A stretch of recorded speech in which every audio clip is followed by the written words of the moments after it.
The History of Jihad, From Muhammad to ISIS by Robert Spencer. If you know anything about Robert Spencer, you will know that he has spent most of his life consumed by research regarding Islam, Muhammad, and the Quran.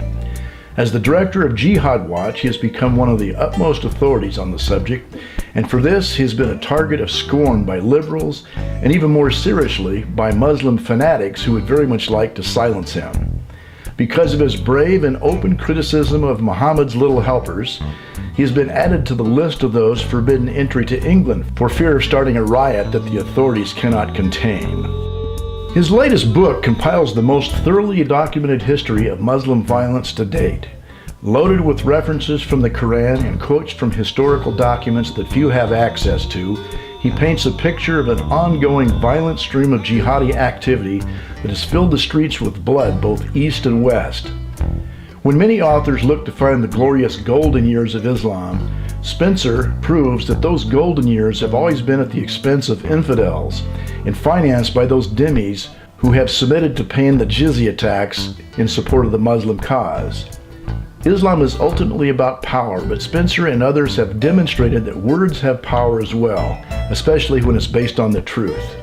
And that is what this book is about, the true history of terror that Islam has brought to the world since the days of the Prophet Muhammad, when he and his followers raided caravans and slaughtered Jewish villages in the Arabian desert. He sheds more light on those nasty crusaders that Muslims and liberals so often point to in defense of Muslim atrocities. Had there been no invasion by Muslim soldiers, there would have been no need for crusaders.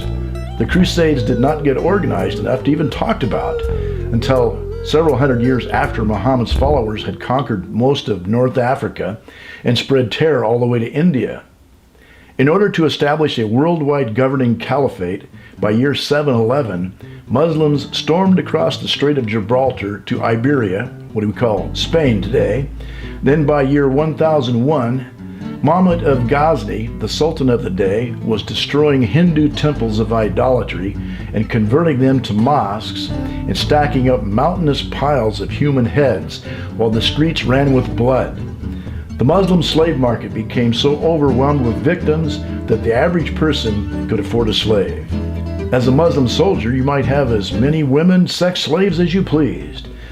Those were the golden years in India, Muslim wealth through pillage. Back in Europe, kingdoms divided by theological dispute found that turning the other cheek was little defense for Islamic invaders who were eager to tear down those crosses and images that smacked of idolatry and bring the people of the book, or the Bible, into submission to the God of the Arabs. That Trinity thing was most offensive, and surely God would never had a son. So the remedy was to slaughter those who promote such things and tax those who are willing to submit to dimnitude under the Muslim rule. Oh, and don't forget, take the sons of the infidels and train them to become Muslim soldiers. While we in the West were shaken by radicals on 9/11, the rest of the world had been living this nightmare for hundreds of years. Our politicians, who had never read a Quran, knew little of this history and were baffled by our oil-rich Muslim allies who kept telling them that Islam is a religion of peace. Well, yes, all is peaceful when Islam is in control. Fighting between the two factions of Islam, Shiites and Sunnis, has at times been our saving grace. However, they still agree on one thing. Us non-Muslim kafirs need to be brought under submission to the God of the Kaaba in Mecca. Strange how that all looks to us in the West, but Spencer lays it out in black and white for all the world to see in this 400-page book. This was definitely one worth adding to my library.